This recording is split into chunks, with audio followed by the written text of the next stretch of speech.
साथ निभाना साथिया।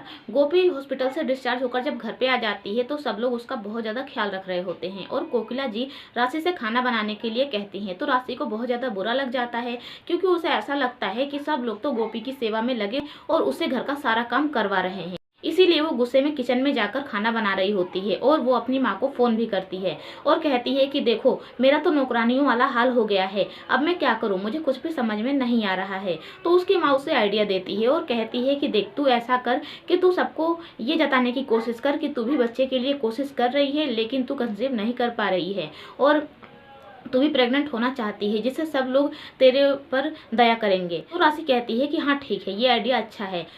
वहीं अहम गोपी से कहता है कि गोपी चलो कमरे में, और वो उसका हाथ पकड़कर ले जाने लगता है, लेकिन तभी कोकिला जी गोपी का हाथ पकड़कर अपने कमरे में लेकर जाने लगती हैं, जिससे अहम का दिल टूट जाता है। तभी कोकिला जी को तो समझ में आ ही जाता है कि अब अहम वैसा नहीं रहा जैसा वो उसने पहले कहा था, और वो अहम से कहती हैं कि क्या मैं तुम्हें ये जिम्मेदारी दे सकती हूँ कि तुम मेरी बेटी गोपी को अपने कमरे में लेकर जाओगे उसके कमरे में, और उसके बाद तुम इसके कपड़े उपड़े भी लेकर जाओगे और तुम इसका सही से ख्याल रखोगे। तो अहम कहता है कि हाँ माँ, मैं गोपी का अच्छे से ख्याल रखूंगा। और बाकी सब लोग भी अहम की बात सुनकर काफ़ी ज़्यादा खुश होते हैं कि अहम अब पहले जैसा नहीं रहा, सब कुछ बदल गया है। वहीं जो कोकिला जी की बहन है वो कहती हैं कि देखो गोपी के एक्सीडेंट से ये तो फ़ायदा हुआ कि सब कुछ घर में ठीक हो गया। उसके बाद से अहम गोपी को लेकर अपने रूम में जाता है और यहाँ पर आप दोनों को काफ़ी सारा रोमांस देखने को मिलेगा।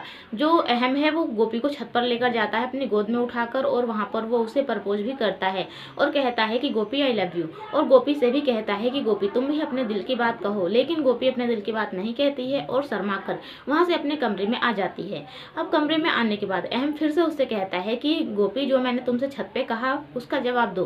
तो गोपी कहती है अहम मैं अभी चाय बनाकर लेकर आ रही हूँ। तो अहम कहता है कि चाय क्या होगी, मुझे तो चाय पीनी नहीं है। तो गोपी कहती है कि मुझे चाय पीने का मन कर रहा है। तो अहम कहता है ऐसा करो तुम आराम करो और मैं तुम्हारे लिए चाय बनाकर लाता हूँ। उसके बाद से अहम पहुंच जाता है किचन में, लेकिन उसे तो फ्रेबिन मिल ही नहीं रहा होता है। तो वो गोपी को फ़ोन करके पूछता है और फिर गोपी कैसे कैसे चाय बनाना है वो भी बताती है। उसके बाद से अहम गोपी के लिए चाय बनाकर लाता है और वो गोपी से पूछता है कि गोपी चाय कैसी बनी है। गोपी बहुत ज़्यादा इमोशनल हो जाती है और उसकी आंखों में आंसू आ जाते हैं कि अहम उससे कितना ज़्यादा प्यार करने लगा है और दोनों के बीच सब कुछ ठीक हो गया है। और गोपी ये भी कहती है कि चाय बहुत ज़्यादा अच्छी बनी है। तभी अहम कहता है कि गोपी तुमने जवाब नहीं दिया। तो गोपी कहती है कि हाँ मैं बाद में जवाब दूंगी, और वो सो जाती है, जिससे अहम सोच रहा होता है कि पता नहीं ये क्या जवाब देगी। तो फ्रेंड्स और भी एपिसोड के लिए चैनल को सब्सक्राइब करें, वीडियो को लाइक करें।